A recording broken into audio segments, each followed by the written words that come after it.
Hi everyone, it's been a couple of weeks since I last recorded a video on my retirement journey. Apologies for that. Just been incredibly busy. It's amazing how the time's flown by and how I've managed to fill my time with a number of activities related to retirement. It's been 3 weeks now since I retired. So this time I had promised to talk about some of the things that I'd wanted to do as hobbies when I retired. And I know that some of these will stick and others won't, but I'll give them a try. I think the first thing I really wanted to do for myself before I get into anything that even begins to look like a work at all, and not really that it's work, it's something I choose to do that's enjoying to me. It's just really decompress and relax and get used to the idea of retirement for at least 6 months.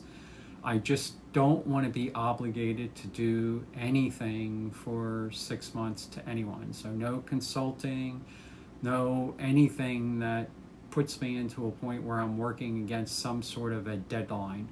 It needs to be my choice and my freedom to do as I want for at least the next 6 months to get used to this new part of my life. And I really think that's important for people. It's not about, filling the void and keeping going. It's about, adjusting and giving yourself a little bit of time to move on with your new life in a way that you don't create a new stress for yourself. And I've talked about this before. So let me talk about some of the hobbies I want to do. Some of them are a little off the wall. Some, I know will work out for me. So one is I want to learn how to play a piano. I've always wanted to learn a musical instrument. I have a relatively old upright player piano in my living room that sits there unless I put a roll of music in it. Yes, it plays paper rolls, not CD discs, but paper rolls. And I want to learn how to play it. I just want to enjoy some music from it, something that I can play recognizable, that maybe I can play for others that they would enjoy. I don't need to be the next Beethoven, but just something that I can feel good about and know that I've moved into that part of my life that I've never been able to accomplish before. So the sciences, mathematics has all been my life for the last 40 some years. Now I want to get into a little bit more creative space and see how that feels. I want to do beekeeping. So beekeeping is something very sustainable. Without bees, a lot of us would go starving. And I've mentioned to some in my video before that I spent the last 30 years of my career in the agricultural sciences industry. I'm a chemist by background, and a lot of that was focused on protecting very large row crops for farmers around the world who grow things to feed the world. And one thing you learn is the importance of beneficial insects in our industry and how important it is that we build safety nets around those insects, and bees are certainly one of those. Without bees and their ability to pollinate, we would be in a world of trouble in terms of the ability to feed the world. So I want to contribute to that a little bit by learning how to do some beekeeping and then maybe some self-harvesting of honey, and who knows, if I get large enough I could even do a little bit of local sales in the fall or something like that. I want to travel the US. Over the last 30 years, I've done a lot of international travel. I've had the opportunity, as I mentioned before, to live in Hong Kong for 4 years and Singapore for 3 years. And we've done a lot of travel while there throughout Asia. I've done travel in Europe, but very little in the United States. And I want to spend some time traveling and seeing all the beautiful places in the US.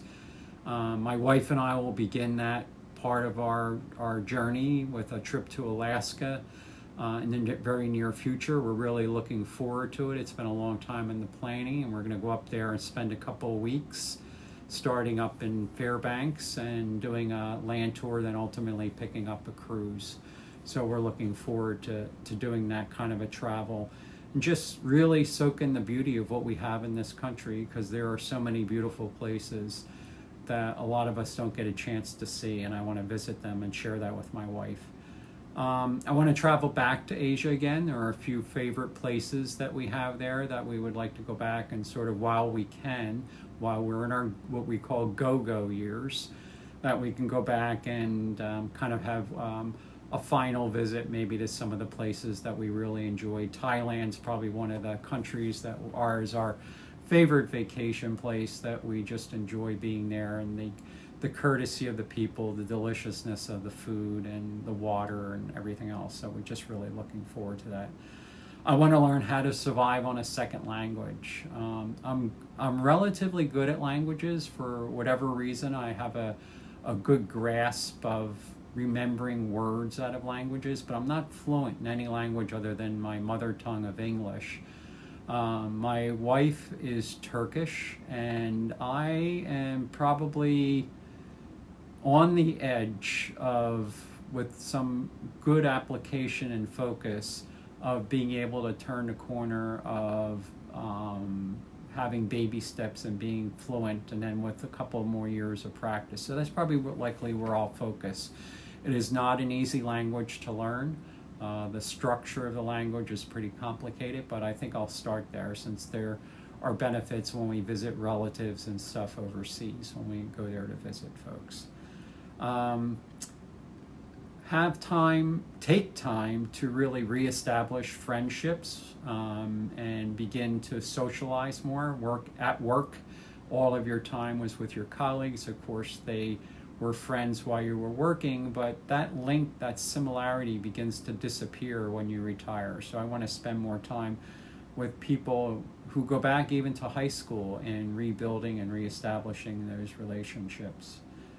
I want to do some work in charity, do good by helping others. So there are some local charities in our area that I'd like to spend some time volunteering with, and seeing if that's something I enjoy doing. Teach. Given my experience and background, I have been offered the opportunity to teach at one of the local universities, and I'll start that in the fall of 2025.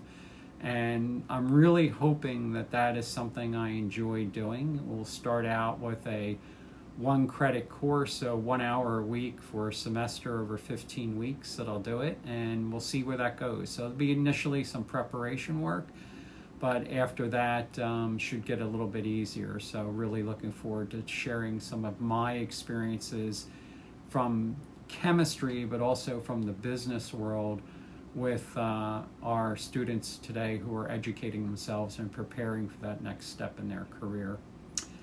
Catch up on some reading, novels, fiction, nonfiction, gardening. My wife and I really enjoy gardening, so I want to do more of that. That's part of helping me keep fit and just decompressing.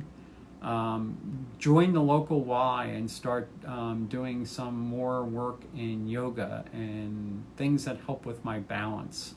I do a lot of self-care in terms of working out and stuff, and I'll talk about that in a little bit in my next video. I'm going to talk about my health journey and where I was probably about 8 years ago.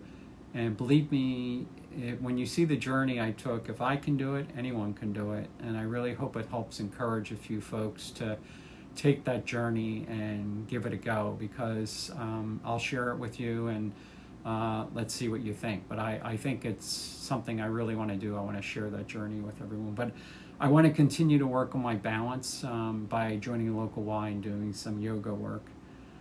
Spend time with my mother and my sisters. I'm fortunate to still have my mother around, and she doesn't live too far away, so spending more quality time with her, helping her out, working through things. And my sisters who live relatively close by in the area, to spend more time with them too and their families. Continue to do robust financial planning. That's something I actually do enjoy doing. I'm reasonably good at it and working with my financial advisor, but also doing my own little spreadsheets And they really help me think through things. It's not that I rely on the outcome of those spreadsheets, but it helps me work through the logic and the reasoning. When I go into a meeting with my financial advisor, it really helps prepare me for asking good questions. And I also partner that with the online tool I mentioned before, which is called New Retirement Planner, or newretirement.com. And the planner there really is a pretty advanced planner, and it's inexpensive to use. Eliminate complications and complexity from my life. Maybe it doesn't sound like it given the list I just went through. I got a lot of things there, but eventually it will shake out, it will thin down. Let's see, maybe get a dog when I'm done all my traveling, and it's fair to the dog itself that I'm not putting it in a kennel or care with others. So maybe when I get into my more slow go years, which are the years probably when I can't do a lot of traveling, and as opposed to the no go years, which will certainly emerge as I get into my later 80s or so. Maybe when I'm in those slow go years, say probably maybe 78 to 80, somewhere in there, think about getting a dog to help keep me healthy, do walks, and just be a good companion to my wife and I. And so there's some of the things I'd wanted to do. Also, biking will become part of it. I just recently bought a Trek bike, and we have a lot of biking trails in our area. So I'm going to give that a go. Somebody encouraged me to give it a try. So I bought a used bicycle to see if it's something that I enjoy doing and enjoying the nature of the area where I live. I'm in the Bucks County, Montgomery County area of Philadelphia, and there's all kinds of national historic parks around, and a lot of those parks have biking trails that are very pleasant to bike most months of the year, and so I'm going to give that a try. So there are some of the things that I want to try in retirement. If anybody else has some suggestions, please do so. And again, my name is Len. I retired 3 weeks ago today, actually. And I'm on this journey, and I'm trying to share this journey through this vlog. And hopefully you find it beneficial as you think through your retirement plans and what you might be wanting to do in your future. And it's the first time I'm bringing my YouTube channel from my home office, where I do a lot of work from, and maybe we'll continue to do some of my videos from here, especially as the weather is pretty hot outside these days. So I do enjoy the garden, but sometimes just gets a little bit unmanageable to be outside with the birds and everything else going on out there, lawn mowers and chainsaws and so on. So anyway, so wish everyone well, be well, and look forward to any comments or improvements or suggestions you may have. Next time I'll give a microphone a try. My daughter gave me a little mic that I guess pins onto my shirt, and I'll give that a try to see if that helps with the audio in my next video. So again, next topic will be talking about my journey in healthcare and where I came from and where I am today. So thanks for listening, and if you like what I had to say, please give me a thumbs up. Please subscribe. That would really help out in getting my channel more visibility to others. And have a great day, everyone. Thanks.